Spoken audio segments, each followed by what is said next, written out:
we've got to talk about an age of Yeah, yeah. legally. See, I'm an old man. I'm thinking of my adult children. Thank you. You know, I mean, because there are times where a child, Yeah. 16 or 17, Yeah. may be the oldest child. Maybe. And Where- they probably wouldn't be your surrogate. Right, but what is the proper age for a surrogate? Or Well, in terms for of- surrogate. For a surrogate? 18 or older. Okay, it has to be, okay. Yeah. And for a witness, 18 or older. But I may not choose my 18-year-old. I might choose my brother, my sister, my mom or dad, my cousin, my next door neighbor, my pastor, my friend. Okay. But somebody who will follow my wishes. And somebody who understands, not necessarily a nurse or a doctor or an attorney, but someone who understands enough of the mechanics of that who will follow my wishes. And the hospital will work with them during that time. Here's an ICU nurse. She works with us all the time. Hospital will work with them, making decisions, helping clarify things so that they're not going, oh, I'm all by myself. What do I do here? Advanced directive filing. Where do you put this thing? Not in your safety deposit box. No, not in a vault somewhere. Not in your lockbox at home. But you may put it in a file and say, kids, family, if something happens, here's a file here. Here's my last will and testament.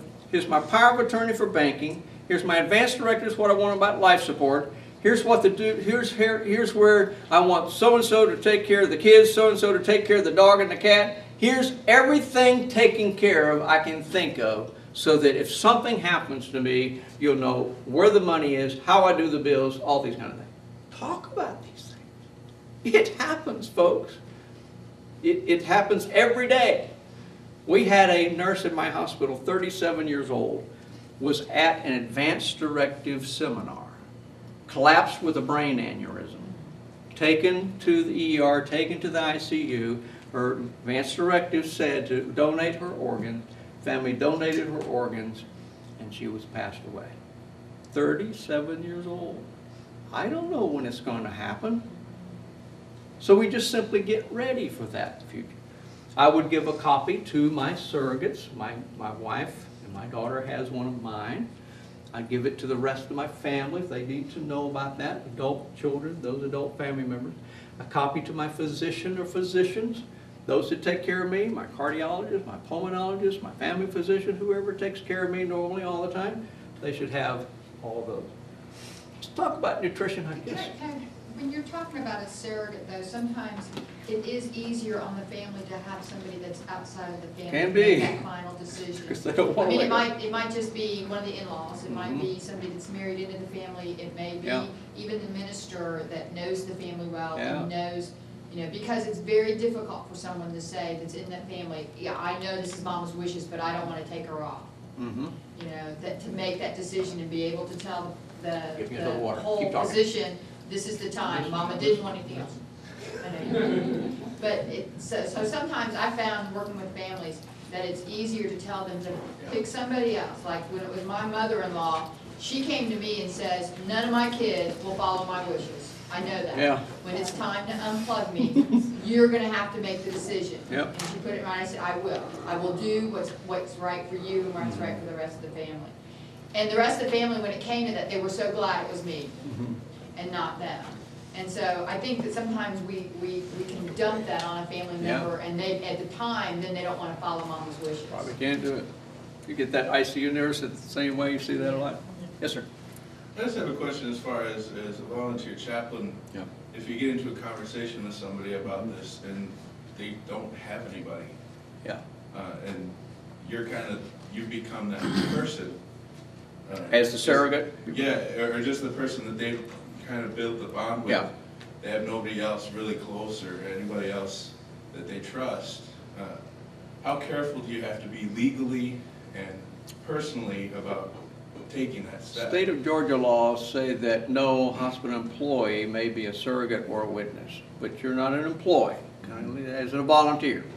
But I would stay away from that since you're still connected with the system.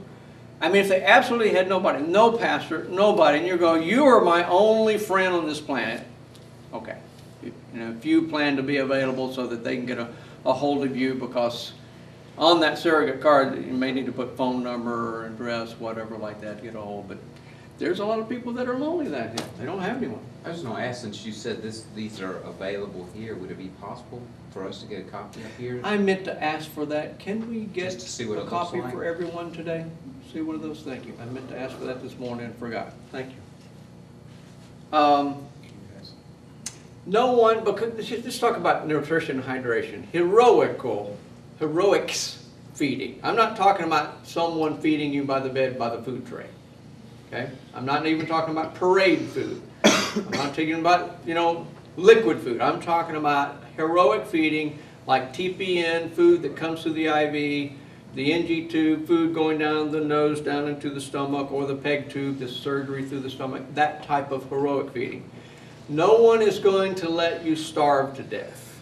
Okay, but you can put that on your advanced directives, what you want about no nutrition, no hydration, which is going to happen when you have a poor prognosis, probably not terminal, probably more like end stage or persistent vegetative state or brain dead, where you're not going to feel the pain.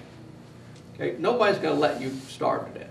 There's a few patients that are terminal that say, take me off this ventilator. They write it, they can verbalize somewhere, take me off this ventilator, take me off this nutrition. I don't want to live this way, let me go, and that's legal, that's not suicide. But most of the time we're talking about making a decision for a patient that has not the capacity to make a decision. So we're not going to let anybody, everybody's afraid, oh, you're going to let me starve to death? I'm afraid to check the box. Do you have a point? No. This hospice says that in this natural state of dying, when the body is actually dying and letting go, there aren't the natural hunger pains that you and I have. So you're kind of looking at mama going, well, are we going to feed mama? Well, mama's not hungry. She's been in the bed like this for this long. Her system is shutting down. You're hungry. She's not hungry. Okay? So we wouldn't let a patient starve. So don't worry about in your advanced directive, we're going to starve. Who can witness? Someone over the age of 18, not the surrogate. In your state, because like Florida allows one blood relative, so all kind of states are different. In your state, no blood relatives should witness and no hospital staff should witness. If there is no documented advance directive, meaning no one wrote anything down, there is nothing verbal, we'd have no clue what this patient wants, that your list, and your state did not say it this clearly in the Georgia.gov last night, and maybe you can help me, and I see you nurse, you do this a lot. Probably guardian, state-appointed guardian might be first. A legal spouse. In your state, is there a common law marriage allowable? No longer. Yes. Yes or no? It's no longer a No longer. It's no longer. Okay. It was. So then they would have to be the legal spouse. They cannot be the person who's lived with them for 20 years, who may know them best.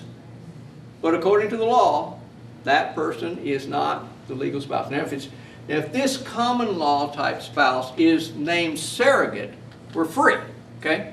If somebody's named them surrogate, their best buddy, we're okay. That's why we go fill out the paper. But if nobody's named, we're going down this list. Is there a guardian? No. Is there a legal spouse? No. Is there a real spouse? Yes. Or no. Majority of children. Maybe there's 3. So the 2 out of 3 get to make the deal, you know? There's tangles with that where the ethics committee can come help them. Do they have parents? Let's say they don't have any parents, they don't have any siblings, they don't have any relatives. Maybe there's a close friend.